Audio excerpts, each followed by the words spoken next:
नमस्कार, मैं हूं सुनील बॉबी और आप इस समय देख रहे हैं अपना खास कार्यक्रम बिहार समाचार, जहां बातें करते हैं बिहार की, खबरें होती है बिहार की खबरों के साथ साथ देश दुनिया में क्या कुछ चल रहा है, तमाम खबरों से हम आपको कराते हैं अपडेट। बिहार में शिक्षा रोजगार का क्या है हाल और गांव की सरकार को लेकर क्या कर रही है नीतीश सरकार, तमाम खबरों से हम आपको कराते हैं अपडेट। बिहार में इन दिनों नियुक्ति पत्र बहाली का दौर जारी है। एक तरफ बिहार के डिप्टी सीएम तेजस्वी यादव देर रात को यानी मंगलवार रात को पटना के सड़कों पर अचानक निकल पड़े अपने पूरे अमली जामा के साथ, यानी कि पुलिस महकमा पदाधिकारियों के साथ, और गरीब गुरबों के पास पहुंच गए, कम्बल भी दिया और बेहतर सुविधा उपलब्ध कराने की भी आश्वासन देते हुए पदाधिकारियों को निर्देश भी दिया। पानी, शौचालय और अन्य सुविधाओं को उपलब्ध कराने की बात हुई। जब मसीहा के रूप में डिप्टी सीएम तेजस्वी यादव को गरीबों ने देखा, रिक्शा चालकों ने देखा, जरूरतमंदों ने देखा, तो फूले नहीं समाए, दिल से लोगों ने दुआएं दी। दूसरी ओर नए साल में बिहार के शहरों की सूरत संवारेगी अब युवा शक्ति। नगर निकाय चुनाव 2022 का रिजल्ट जारी हो गया और नए साल में युवा शक्ति को जो जिम्मा मिली है, बहुत सारे जगहों पर युवाओं की जीत हुई है और नए साल 2023 में शहरों की सूरत बदलने के लिए युवाओं को खास जिम्मा मिला है। 156 नगर निकायों में हुए चुनावों की मतगणना संपन्न हो गई है। 70 से 80% तक युवा चेहरों को मिली है जीत। नगर निकायों के पुराने दिग्गजों को घुटनी चाटनी पड़ी, यानी धूल चाटनी पड़ी। जो पुराने दिग्गज जो थे उनको धूल चटा दिया युवाओं ने, यानी कि यह साफ क्लियर हो चुका है कि पंचायत चुनाव की तरह नगर निकाय चुनाव के प्रथम चरण का रिजल्ट जारी होते ही युवा चेहरा सामने आया है, यानी कि युवाओं के कंधों पर नए साल की जिम्मेवारी होगी, नए साल में विकास करने की जिम्मेवारी होगी। और नगर निकाय चुनाव हुआ था, शहरों का चुनाव हुआ था, इसलिए शहरों की सूरत बदलने की भी जिम्मेवारी युवा के कंधों पर आ गई है।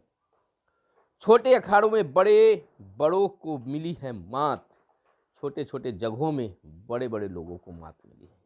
कई दिग्गज नेताओं के बहू तो कहीं बेटे तो कहीं रिश्तेदार भी हारते हुए नजर आए। और इधर बात कर ले बीपीएससी की, तो जहां प्रधान शिक्षक को लेकर तिथि जो 22 दिसंबर को परीक्षा होनी थी उसे स्थगित जहां किया गया, वहीं बीपीएससी 68वीं का परीक्षा पैटर्न बदला। अब पीटी में निगेटिव मार्किंग होगा। आयोग ने मुख्य परीक्षा के पैटर्न में भी किया बदलाव। 30 सितंबर तक बढ़ाई गई आवेदन करने की तिथि। 283 पदों के लिए परीक्षा होनी थी। बिहार लोक सेवा आयोग यानी बीपीएससी ने 68वीं प्रारंभिक परीक्षा व मुख्य परीक्षा के पैटर्न में बदलाव किया है। इसकी अधिसूचना बीते दिन यानी मंगलवार को जारी कर दिया गया है। पैटर्न में बदलाव करते हुए प्रारंभिक परीक्षा पीटी में निगेटिव मार्किंग लागू कर दी गई है। नई व्यवस्था में हर गलत उत्तर पर 1/4 अंक यानी 0.25 अंक कटेगा। 4 प्रश्नों का उत्तर गलत देने पर 1 अंक कट जाएगा। पीटी में 150 अंक के प्रश्न पूछे जाएंगे। हर प्रश्न के लिए 1 अंक तय है। यह बदलाव छात्रों के प्राप्त सुझाव के बाद बीपीएससी के द्वारा किया गया है। दूसरी, गांव की सरकार को लेकर सरकार की मंशा अब धीरे धीरे साफ होती जा रही है। मार्च तक बिहार के सभी वार्डों में सोलर स्ट्रीट लाइट लगाने का बिहार के मुख्यमंत्री नीतीश कुमार और डिप्टी सीएम तेजस्वी यादव ने गाइडलाइन जारी कर दिया है और कहा है कि सभी वार्डों में 10 सोलर स्ट्रीट लाइट लगाई जाएगी, जिसकी फुल का फुल जिम्मेवारी 100% जिम्मेवारी वार्ड सदस्यों के जिम्मे होगी। अगर सही जगह सही ढंग से अगर नहीं लगाया जाता है तो उसकी जिम्मेवारी वार्ड सदस्य को होगा। अगर वार्ड सदस्य एजेंसी के काम से संतुष्ट नहीं होते हैं तो इसकी शिकायत भी किया जाए टोल फ्री नंबर पर, ताकि उसमें सुधार हो सके, उस पर कार्रवाई हो सके। यानी कि पूरा खुल्लम खुल्ला अधिकार, हक अधिकार वार्ड सदस्यों को जिम्मे दे दी गई है। नए साल में नल जल योजना को 100% धरातल पर लाने की भी बात नीतीश सरकार कर रही है और आश्वासन और आह्वान किया है वार्ड सदस्यों से, कहा है कि आपके सहयोग के बिना इसे सफल नहीं माना जाएगा। इस तरह से वार्ड सदस्यों का हक और अधिकार जारी हुआ है। इसको लेकर पत्र भी जारी किया गया है। इधर एक बड़ी खुशखबरी, बिहार पुलिस में 48,447 पदों पर सीधी बहाली होगी। बिहार के मुख्यमंत्री नीतीश कुमार की अध्यक्षता में हुई बैठक, जिसमें 75,553 पदों को मिली मंजूरी।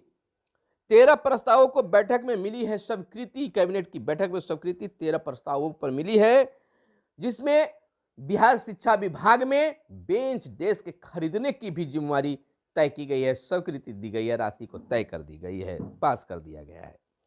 19,288 पदों पर ERSS के तहत होगी बहाली और 7,808 पद पुलिस संवर्ग और गैर पुलिस संवर्ग के होंगे। स्वीकृत पदों पर चरणवार नियुक्ति की जाएगी। 2,803 प्रारंभिक स्कूलों में बेंच डेस्क के लिए 50 करोड़ स्वीकृति प्राप्त हुई है। आपको बताते चलें कि बिहार के 2,803 प्रारंभिक स्कूलों कक्षा 1 से 8 तक में बेंच डेस्क की खरीद करने के लिए 50 करोड़ जारी किए जाएंगे।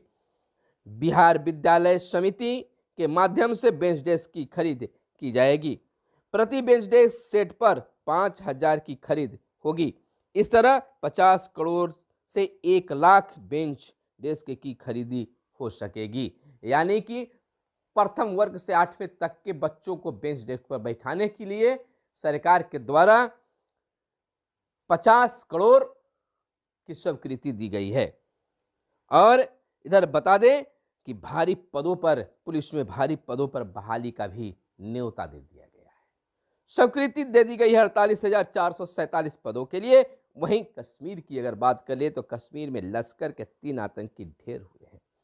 वहीं नई दिल्ली की अगर खबर लें तो खड़गे के बयान पर सदन में हंगामा, माफी मांगे खड़गे, सदन के बाहर दिया खास बयान भी। यानी कि मल्लिकार्जुन खड़गे ने कहा, पीयूष गोयल जिस भाषण का उल्लेख कर रहे हैं वह मैंने सदन के बाहर दिया है, इसलिए इस पर सदन का चर्चा नहीं हो सकती है। वहीं दिनेश लाल निरहुआ ने यादव संवर्ग बनाने यानी कि कैडर बनाने की मांग किया है। खास शेरो शायरी के तौर पर उन्होंने केंद्रीय सदन में यह बातें रखी है। इधर स्नातक पास बेटियों को मिलेंगे 25-25 हजार रुपये।